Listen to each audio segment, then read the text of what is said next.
September 1934, a 21-year-old newlywed, Olga Schultz Mauger, heads to Togwotee Pass in Wyoming to hunt elk on her honeymoon with her new husband. He says he last saw her sitting on a boulder in the mountains when they stopped to rest. Then she simply vanished.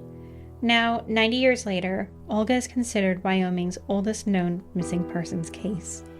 This is her story. Hi, I'm Vanessa. And I'm Amy. And you're listening to She Goes by Jane. At the end of this episode and every episode, we will be joined by a special guest who will read an original poem by Amy Baker about the women we're featuring. This week, we are joined by Susan Ruttan. Hi, Vanessa. Hi, Amy. Vanessa, have I mentioned lately how much I like the 1930s? Only a billion times. I know we have covered so many cases from then lately, and at this point, originally I was apologizing for how much we were doing, but I'm not doing that anymore. I promise. In 2025. There's no need to apologize to me because, as we've said before, I have an easier time digesting the stories that are a little bit past than I do about the more present cases. These make me sad, but in a very different way than the cases where everybody involved is still here, except for the woman. Right. We will be doing some more current contemporary cases, but I just get so enraptured in these stories. And some of what happens is sort of my process is I'll be researching a case, right? And a lot of it is newspaper archives and stuff. And so I'll have some articles up and I will just legit read every article on the page. And through that, very often I'm clipping other cases and other things to come back to. So that's part of what happens. So. But some of the things that you are finding with your little light side stories that are actually newspaper articles are not things that would be published now. No. A lot of them are just weird, quirky news that, what have you told me about in the past? Some of these old ones. We've got dogs who were chloroformed. I think they were, right? Right? Yeah. We've had, what else have we had? We've had the girl who got into an actual fight with a deer. Yeah, it was a deer person showdown. Would those things make it into the paper now? No. But are they interesting? Yes. Yes. Yes. Do we want to hear more of those? Yeah. Yes. Do you have any of side stories today?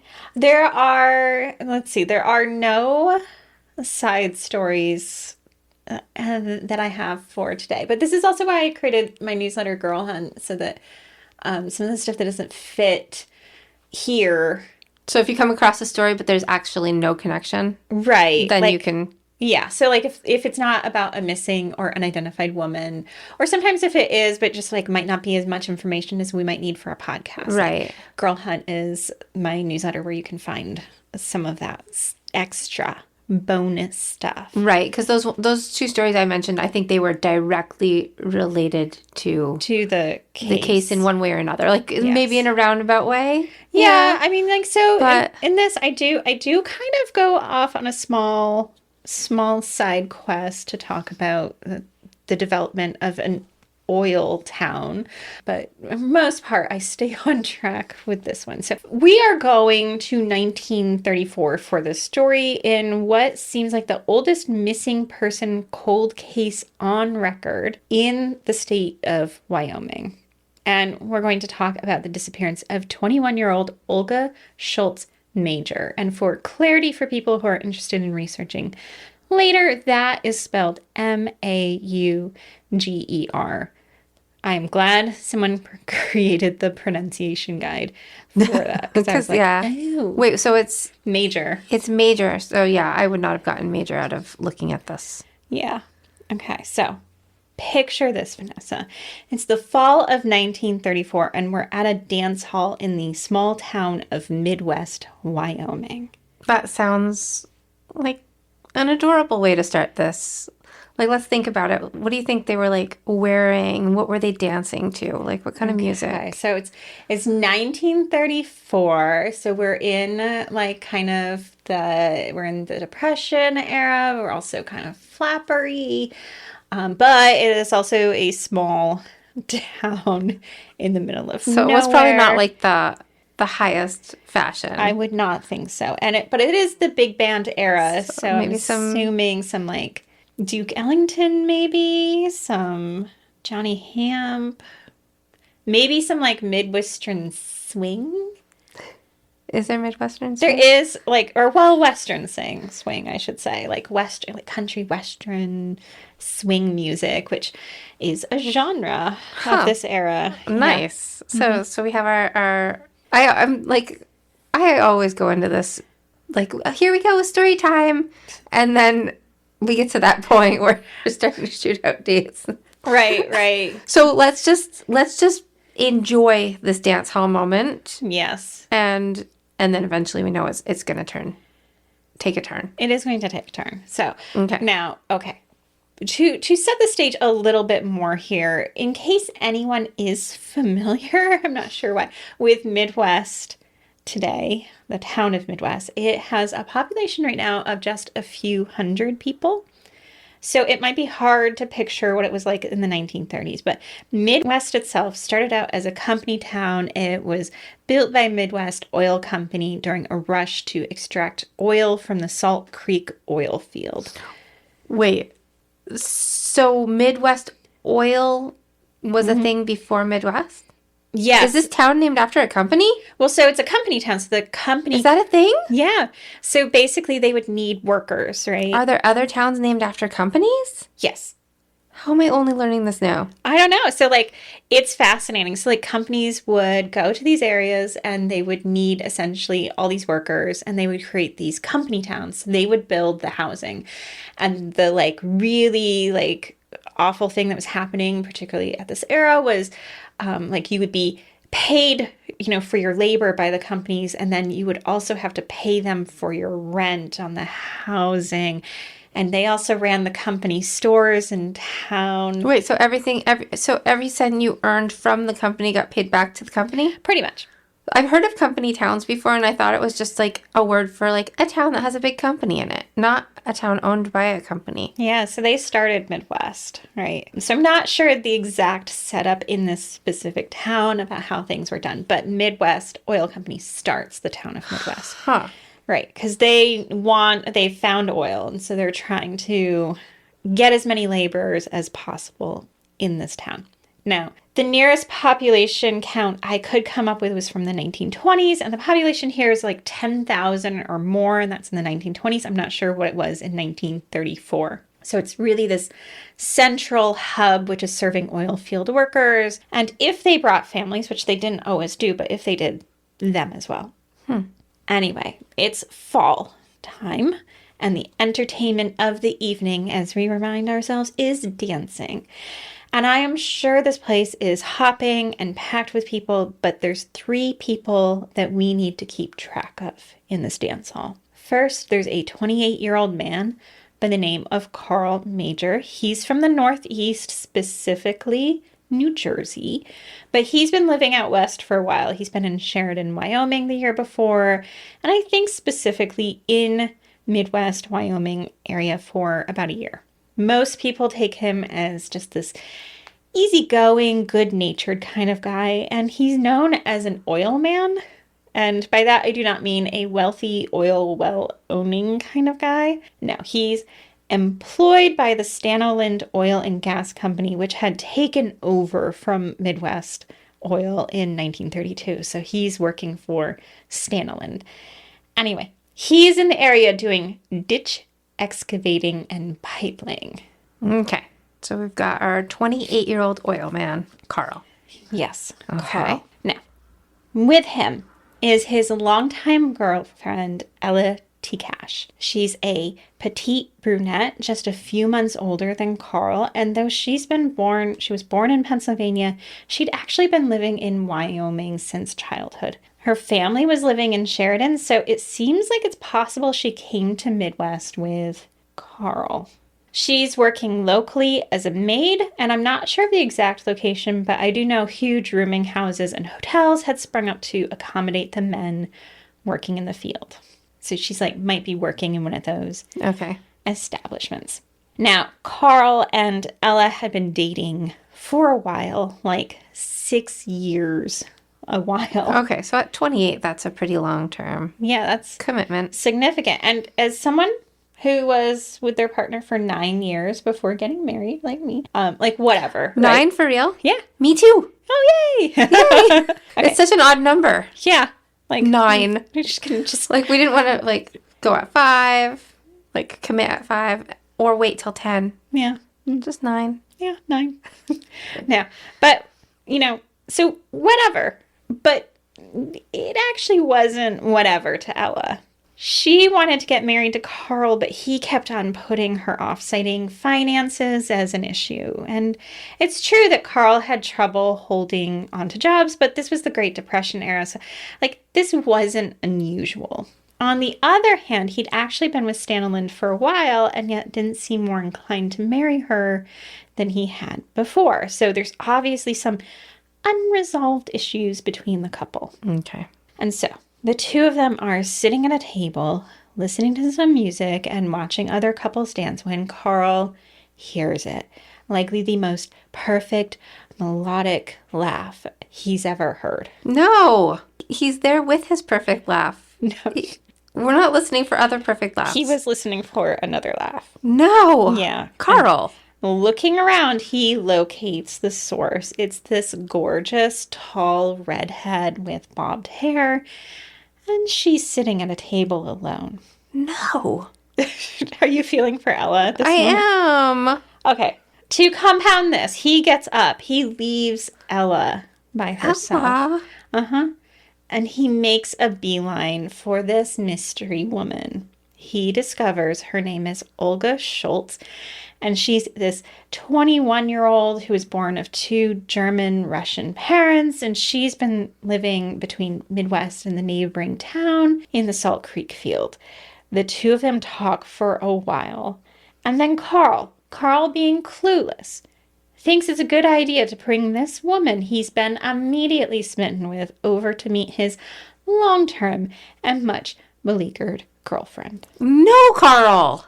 Yeah. For real? For real. So he hears this laugh, he looks over, he's like, woo, look at her. Yeah. I must speak to her now. And now, like, oh, wow, she's awesome. I'm going to introduce her to Ella. Yeah. Yeah. Yeah. Carl.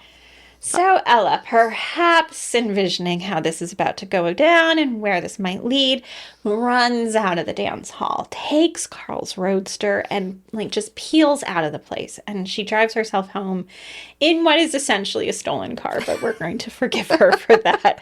Like, She's forgiven. I would have done that. Imagine? Yeah. Imagine? Yeah. Yeah. I can't imagine it. That's never nothing even remotely like that has ever happened to me. Like You? she's just had to watch her partner Of 6 years. of 6 years just leave her, like get up, stand up, leave, and walk across the room to talk to this other woman. Now, in the next few weeks, Carl won't leave Olga's side. The two go hiking together and rabbit hunting. I mean, I don't know if there's much to do in Midwest. But so that's, romantic. Yeah. Like, but it is 2 activities they both enjoy. Olga's very outdoorsy, to be clear. I'm not going to hold it against Olga. No. She likes to She's like, I like rabbit hunting. rabbit hunt. I'm sure a lot of other people do. Yeah. Yeah. We're okay. We're fine. So Carl decides that this is the woman he needs to marry. Really? So after 6 years of not marrying Ella, he's like immediately like, Olga's the one. Not just Olga's the one, but I need to marry this woman and now. Yeah. I just watched 500 Days of Summer last night. I don't know if you've ever watched it. I vaguely remember it. It's so much like the kind of like she's in this relationship with this guy, and the whole time she's like, no, no, no, no. And at the end, she shows up married. And then he's like, I don't understand. You never wanted to be anyone's girlfriend, and now you're someone's wife. And she's just like, well, when you know, you know. Yeah. So maybe Carl just knows. Carl says he knows. And he goes and speaks to Ella finally after a few weeks. And she decides that yes, so to speak, that she'll step out of the picture. This is the terminology that was used in all the reports. She'll step out of the picture. Now, within 3 days of this conversation, Carl and Olga elope. Wow. So how long do we know how long it's been? A few total, weeks. Since meeting? Just weeks? Yeah. We're not even months. No. Okay.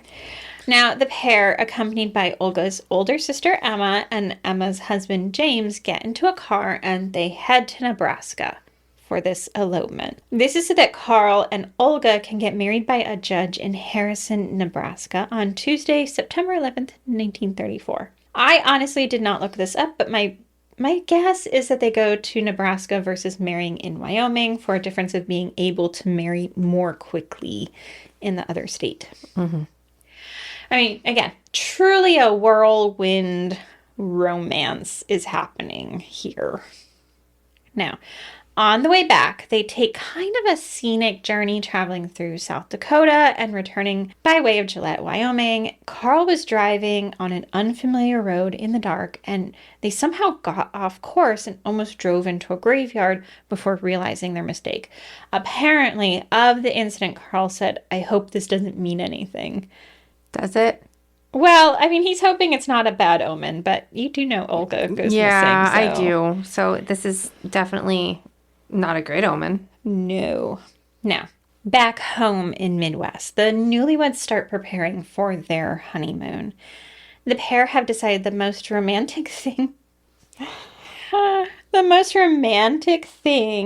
they can think of is to go to Togwotee Pass in Teton County in northwestern Wyoming.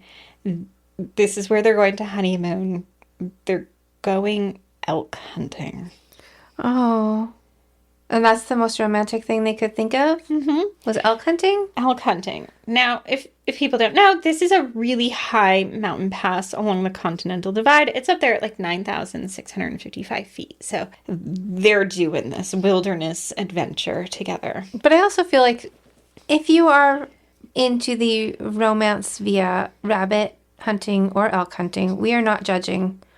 We're simply laughing a little bit because we've never been romanced in this particular way. I have not. No.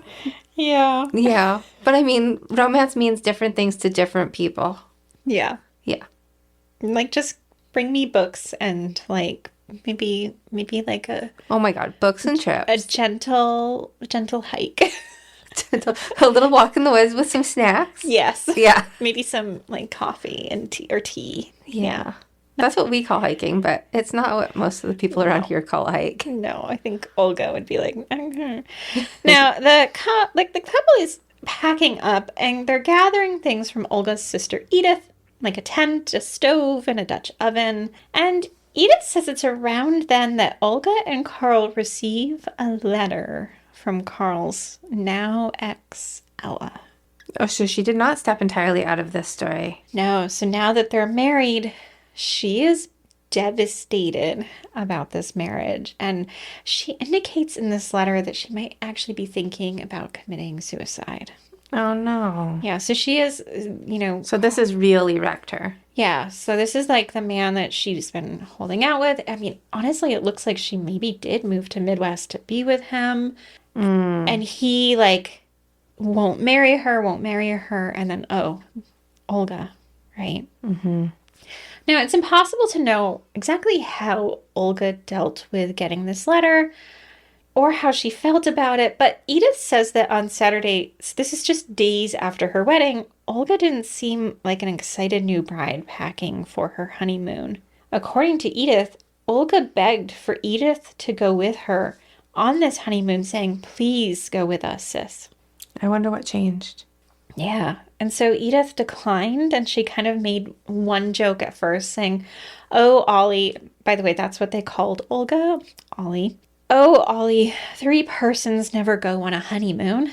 And then another kind of joke disguised as advice, and Edith tells her sister jokingly, Always carry 2 things that cost a nickel apiece, salt and matches. If you get lost, you might have to kill and eat a porcupine.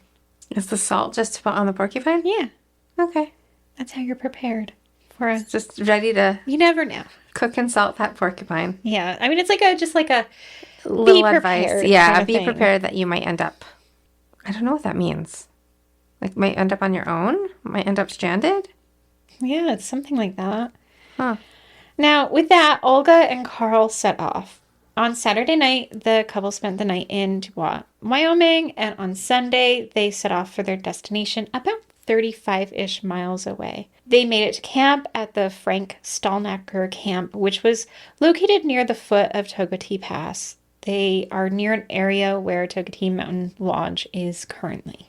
Which, by the way, I discovered that this pass has tons of live cams, like webcams. Wait, Like, so what are you seeing in them? right now, lots of snow.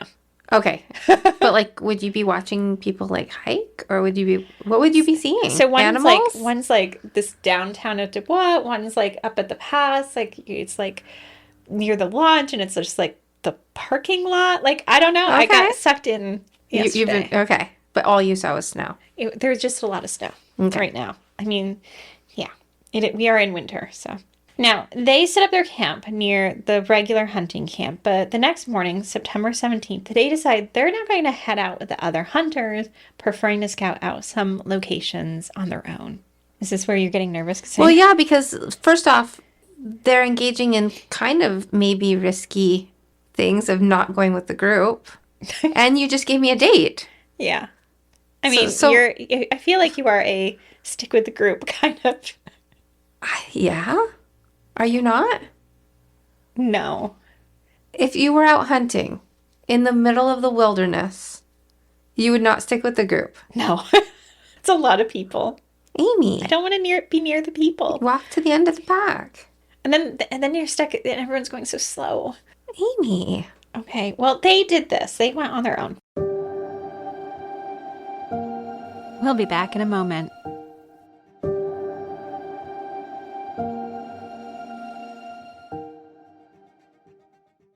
The newlyweds headed to an area, and I really want to emphasize this, that had not been open to hunting previously.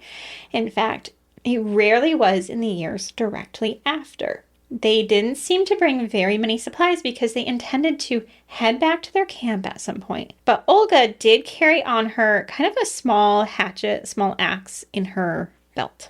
Olga was dressed appropriately for a day of hiking, wearing some pants and a sweater. She had on lace-up boots and a tam, which I'm taking to mean a specific type of cap and not a specific type of sweater like some man trying to tell me. Now, Did some man try to tell you a tam was a sweater? I was reading some articles and I was like, I don't think that's what we mean here. Now, they crossed the highway and the area they were walking through was pretty rough and they had to navigate around some fallen timber for about the first mile or so.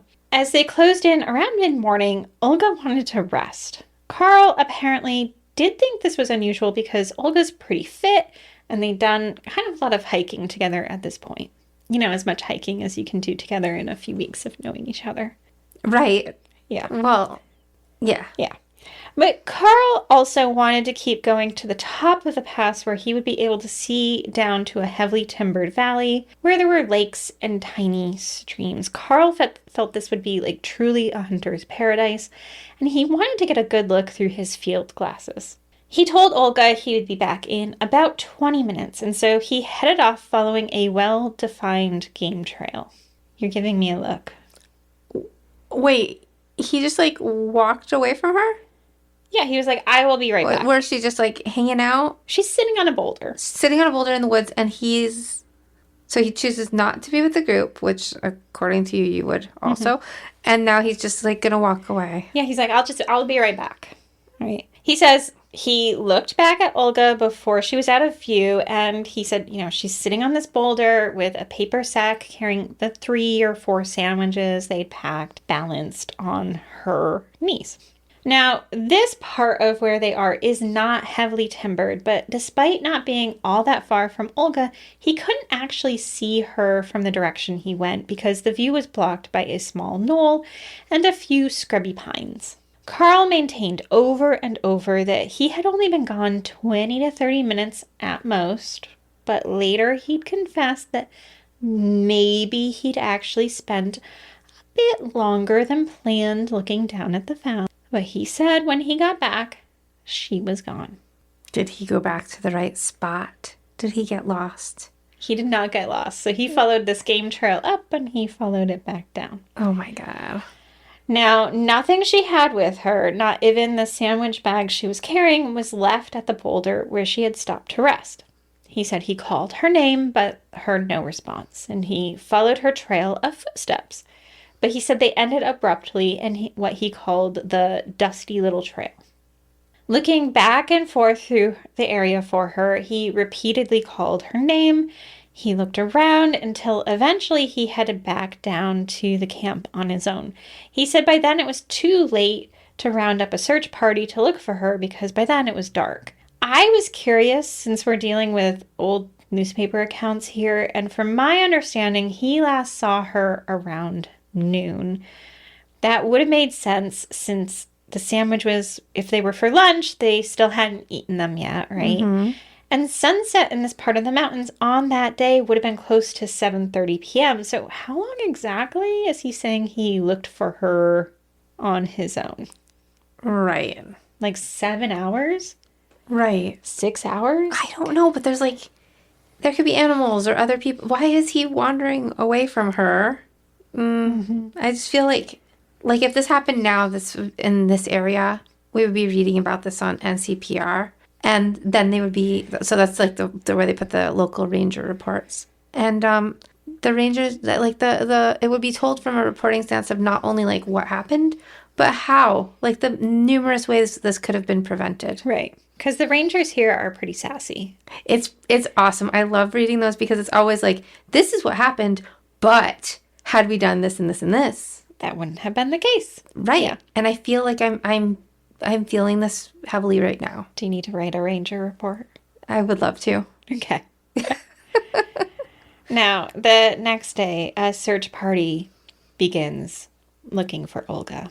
Now, back home in Midwest, Olga's family doesn't find out that she's missing until they get the Tuesday evening paper. And they see a brief story about her disappearance in the papers. Her poor family. That's awful. Yeah. Now, Edith said that later a long-distance call had come in for the family on Monday night, but an Edgerton resident had intercepted the call. Like, I believe this is at a time when, like, there would be a specific ring pattern for your house, so lots of people would just kind of listen into each other's phone calls. So it seems in this case, though, someone else at another resident actually answered the phone and failed to pass on to the family that someone was trying to reach them. As soon as Olga's family found out, her two brothers, Fred and Walter, along with two brothers-in-law, jumped in their cars and headed to the mountains to search for Olga. Edith said that they were driving as fast as they could with their gas pedals floorboarded. What? Nothing. Okay. It's just like one dangerous behavior leading to another. Got it. Also, is floorboarded a thing? That's the word she used. Okay. By the time the family members arrived, the search was well underway. There were locals from DuBois and Jackson Hole, as well as forest rangers. There was also dozens of civilian Conservation Corps members, but Edith would later say that their contributions were overstated since they were mostly boys from Nebraska who had never seen mountains before, let alone searched in them. They even brought in bloodhounds from the Colorado State Penitentiary. But this is also days later, right? Well, so it takes a while for the brothers to reach there, but like when they do, the search is underway. So the search starts for her the next morning. And it's still underway when they get there. So like the search starts, I think, Wednesday morning, and they don't get there until Friday. Okay. Now, Carl is, of course, he's out there searching as well, and reports are that he was running on very little to no sleep in this search.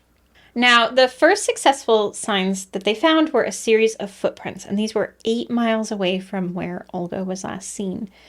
Now, reading the papers, I'm not sure if these were the same or different footprints, but I do know there were reports that footsteps were found in a wooded section of Turpin Meadows on the west slope of the Continental Divide. This seemed hopeful, but after searching without much luck, a group of trackers from the Shoshone tribe were brought in, and they determined that no, these footprints are not from Olga. On Wednesday night, there were reports that a woman's voice could be heard shouting from a canyon near the top of the pass, but no one could definitively say if it was Olga. I mean, I don't know who else it would be. It's weird, isn't it? Yeah. But a search of that area the next morning yielded no clues. So was this just wind? Was it something people thought they heard? Right. Not sure there. Okay. Now, if Olga was out there, there were already concerns that she would have difficulty surviving. The terrain was tough, certainly, but most people described Olga as an avid outdoors woman. That doesn't mean accidents can't happen, but she didn't go prepared to spend nights out on the mountain. Like, even though it was only September, the nights were already cold and foggy. By Saturday, they weren't any closer to finding her when a snowstorm came in. There was driving, snow, and heavy sleet, and this lasted for days. Though they'd done some airplane flyovers at the area, as well as foot searches, both the planes and those on foot had to wait for better conditions to continue the search. Some people even had to be rescued from the area because of the adverse weather conditions. Sounds like anything horrible that could go wrong is going wrong. Right. Now, meanwhile, Wilford Nielsen, the county attorney, began to have his suspicions that Olga could have fallen victim to her new husband. Are we thinking that? This is like one of those, like, I have no idea. You don't, okay, so you don't even have, like, because normally it's like, yeah, the husband did it. But in this case, I have no idea. Did he? Did he? Oh. So he placed Carl on technical arrest, which basically meant that he wasn't in jail, but he wasn't free to leave Teton County without permission. A few days later, Olga's brother brought Carl to Jackson Hole for questioning. He was questioned repeatedly by Nielsen, who believed the couple must have argued on the mountain before Olga disappeared. Carl maintained that this was absolutely not true, that the two had never argued. It hasn't been a long relationship, so I kind of believe it. Right. I mean, they're still kind of in this... The happy bubble. The happy bubble. The honeymoon period. The honeymoon period. They're still in their honeymoon. Yeah. Yeah. Now, even though he wasn't getting anywhere from Carl, he did place him in jail for nearly 2 months. Really? Mm-hmm. I mean, this is what we want in all the ones where the husband actually did it. You're like, could you and do it never something? happens. Yeah. Usually it's just like, oh yeah, what? He didn't do it. And then this time, this guy that is probably innocent, maybe, is getting put in jail for, okay. Okay. Now, back on the mountain, the snowy weather did mean that they couldn't actually continue a search for Olga. At the time, the pass was hard to get through and the highway wasn't always open. In fact, it wouldn't be until the next year that there would be a push to keep the highway open through hunting season. Now, when Carl got out, we know that he headed home to New Jersey, where it's likely he spent the remainder of the winter. Meanwhile, Olga's family was hoping the search would be relaunched in the spring, but the response then seemed much more tepid. It's now been months and a full winter since Olga went missing. Now, intermittently throughout 1935, searches were done of the area, and Olga's sister, Edith, offered a $100 reward, hoping that it would spur some response. Now, even though it was clear that the Schultz family all loved Olga, Edith does become kind of the family spokesperson in the search for her sister. It's through her that we get some indication about what types of theories were being explored and Edith's take on why none of them quite fit. Now, a lot of the questions about Olga's disappearance center around why there are no clues, right? We know Carl said he followed her footsteps only a short distance before they disappeared. Edith said that by the time her family arrived on September 20th, the area had already been overrun by the Civilian Conservation Corps volunteer searchers, meaning that if there had been tracks, they would have been lost with so many people on the scene particularly inexperienced trackers. Edith also said that there was a clear game trail that Carl had followed, so it wouldn't make sense for Olga to take a different route if she had decided to follow Carl after resting. There weren't, according to Edith, though, I'm guessing she received this information through Carl, there wasn't any indication Olga's footsteps, headed in that direction. Okay. Then there's a question of, did Olga just get tired of waiting for Carl, Mr. I'll be back in 20 minutes? She could have gotten annoyed at that point. And just been like, oh. I'm done. Did she decide to go, head back down to camp herself? Or even did she decide to head off in a different direction for whatever reason? But Edith said it was particularly dry that year, meaning the earth was harder, and there were a lot of needles and leaves on the ground, making it possible that her footsteps just wouldn't have been visible in the first place. Of course, one of the main theories is, did Carl do something to harm Olga? The two had only known each other for this short amount of time, and there doesn't seem like anyone in the Schultz family really knew him. Mm-hmm. And this is the theory that the county attorney seemed to settle on, but there aren't any clues or details that support this theory beyond speculation, right? His gun was even confiscated and checked to see if it had recently been discharged, and there was no indication that it had been. It's hard to think that he would do it because they'd been together for just such a short amount of time. But at the same time, didn't you say it was his choice to not go with the group? Mm-hmm. So he's like, let's just stay back by ourselves. Right. And then his story about walking off. So who knows, right? Now, there's this other question of whether or not Olga just simply ran away. Now, Edith says that Olga had on her about $30, which to put into perspective is almost close to $700 today. That's crazy, isn't it? Yeah. That amount of purchasing. Yeah. Yeah. And why is she carrying $700? Because that's less than 100 years ago. And yes, what is she doing with that? Yeah, I don't know. Now, also, Edith says that Olga was trained in stenography, so this is a very popular and much-needed career at the time. So with this amount of money and these skills, was it possible that Olga simply hiked out of the mountains, back down to the highway she crossed, and just hitched a ride to a new life? And why might that be the case? If we go back to her demeanor when she was packing up for the trip, she didn't seem excited about the honeymoon, and she didn't want to spend time alone with her new husband. So in addition, she'd just gotten that letter from Ella where Ella indicated how upset she was about Carl and Olga's marriage. Could it be possible that Olga also just felt bad about coming between the couple? It could be. I mean, she's only 21. Mm-hmm. This is really overwhelming to meet a guy and then immediately marry him and then have this kind of drama going on with his past. Yeah. That's a lot for a young girl. Mm-hmm. So, I mean... Yeah, and then suddenly to be because she had been living with her family, to be clear. And I could not find the, census records that indicated that she had a job because, the census records don't fall in the right time, right? But we do know that she'd been living with her family. So you're living with your family, and then suddenly, you go from that to, living with this man that you just met, right? Mm-hmm.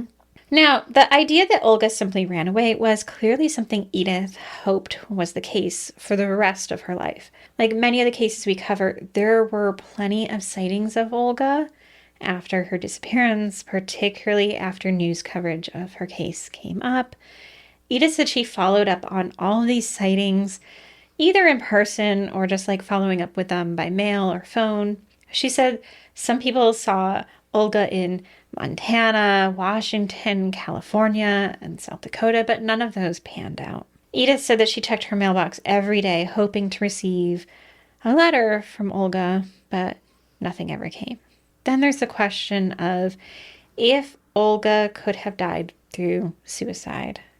Now, this is a possibility that Edith seems a bit more uncomfortable answering. One of the rangers had written down that Olga had written about wanting to in a letter. So we have this record from him. Okay. But could this just have been a misunderstanding of the story about that he'd been told about Ella, Carl's ex, right? He just mixed up the story in his documents. It could be. And would they not have found her had that happened? Like, Right. and we really don't think an animal could have just No, so there's like no signs of like, no signs of that? yeah, there's Okay. nothing dropped, nothing scuffly. Or like a different person in the woods? Yeah, yeah. Huh? Now, like, all of these things are kind of possibility, but like Edith does reveal that Olga had some belongings, and one was a book, and on the flyleaf she'd handwritten a bit of the poem, The Rime of the Ancient Mariner, and the passage read, like one that on a lonesome road doth walk, in fear and dread of having once turned round, walks on and turns no more his head, because he knows a frightful fiend does close behind him tread. So the question there was like, does this indicate some sort of mood that Olga's in? I mean, or it could just be she liked the quote. I don't know. Right. Like, what's that an indication of, right? Right. I mean, it certainly sounds ominous, but we don't have any other We have no context to it. Yeah. So while the years passed, Edith and her family returned over and over to the area that Olga was last seen to look for her. Meanwhile, Carl moved on to California. We know that in 1935, he was living in Sheridan, Wyoming, and it seemed like around 1938, he'd moved on to Redding, California. And this is a bit of fascinating information that I did some sleuthing to discover, and I'm going to share it because it's some 1930s/1940s gossip.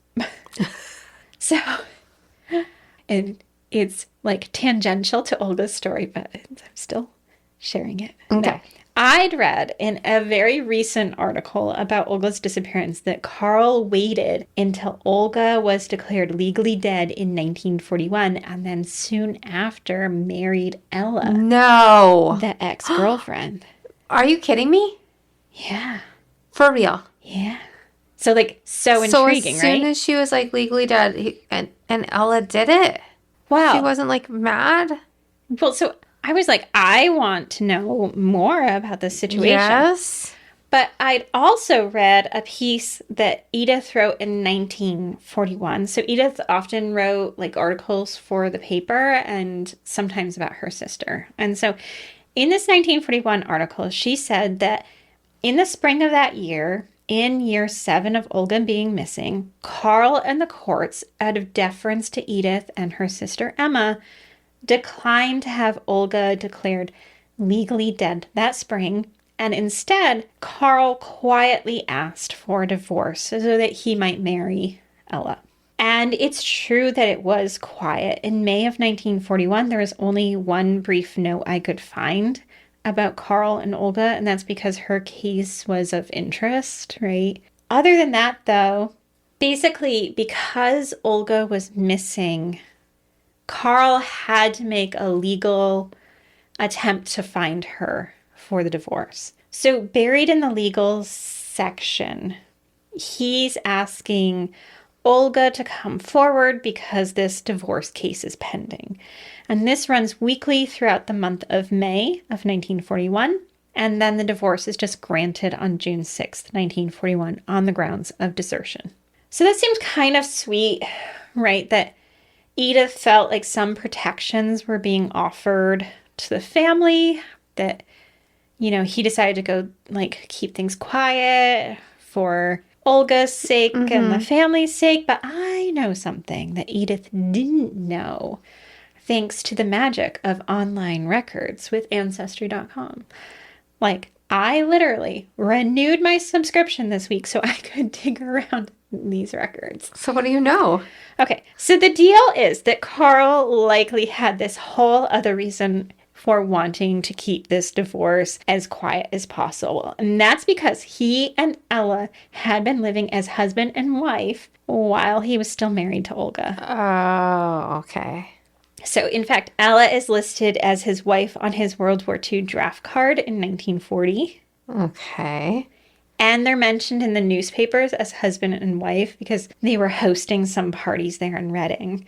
So they just couldn't get legally married until everything, but they were already. So yeah, they just like moved to California and just told people they were married. Like, Okay. So we know that this was going on for a minimum of 1 year before that they'd been saying they were married, but likely this was happening a lot longer. I'm guessing at least 1938 when he decided to move to Redding. I don't even know if before then when he was living in Sheridan in 1935, but he went right back to Ella. Scandal. Yep. And again, this doesn't have something directly to do with Olga's disappearance, but honestly, this was like a moment where I was like, oh.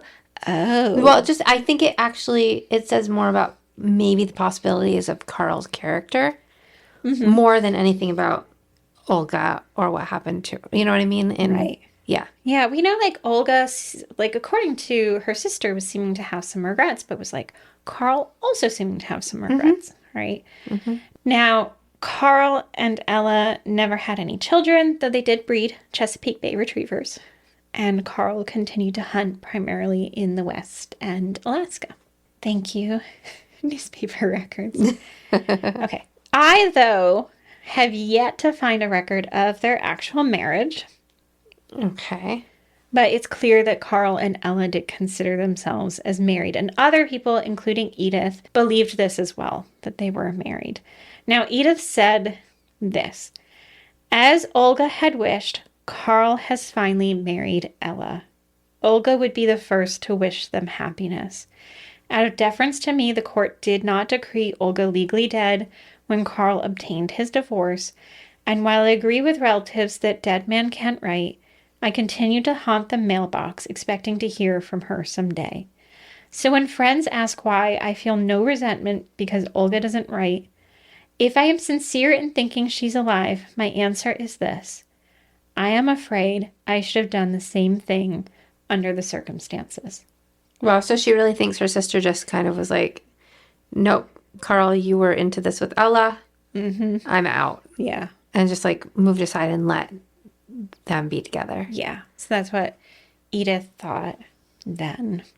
Which is a nice thought because it's easier than the alternatives, right? Right. I mean, it creates a scenario in which Olga, went on to live. She made a choice. She went on to live. Yeah. Now, Edith called the search for her sister the search without ending. On the 25th anniversary of Olga's disappearance, Edith was asked what she thought then of her sister's disappearance. She said, I've reconciled myself to the belief that neither I, nor my brothers, Walter and Fred, and my sister Emma will ever know what happened to our dear Ollie. We are now going to listen to Amy's poem, In the Yellowstone, read by Susan Ruttan. Known for her role of Roxanne on the acclaimed LA Law, for which she was nominated for Emmys on 4 consecutive seasons, she has seamlessly moved between television, stage, and film throughout her career. She has made many memorable television appearances on shows like Bosom Buddies, Newhart, Grey's Anatomy, Mom, and most recently, a recurring role on the Netflix hit series A Man on the Inside, starring Ted Danson. Susan has appeared in the feature films The Sure Hand of God, Love Kills, Honky Tonk Freeway, Independence Day, and Funny About Love. She has also had several television movie roles including Helter Skelter, Terror in the Towers, and The Ultimate Christmas Present.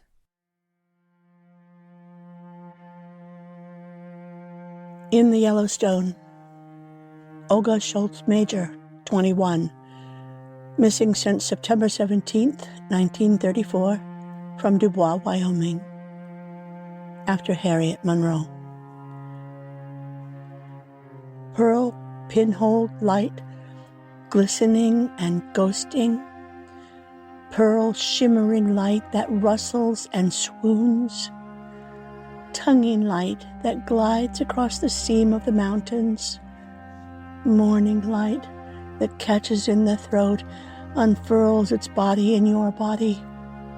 Tendriling light that speaks in riddles, sets your body to gasping like it's drowning. Crushing light, sacred as a mouthful of honeysuckle cresting the snow-capped peaks.